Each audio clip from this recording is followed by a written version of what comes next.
local authority has issued child abduction emergency for the following counties or areas.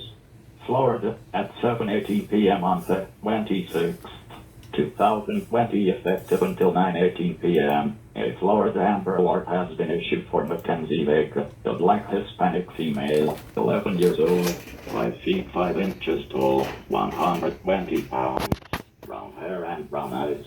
Last seen in the area of the 1900 block of West Kelly Park Road in Apopka, Florida, who was last seen wearing a yellow training bra and gray shorts. The child has long, brown curly hair that she wears in a ponytail high on her head. The child may be in the company of Keith Edward Reed Jr., a black male, unknown height, unknown weight, black hair and black eyes.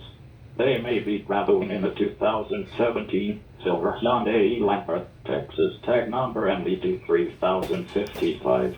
If you have any information on the whereabouts of this child, please contact the Orange County Sheriff's Office at 1-866-858-2233 or 911-Flamber.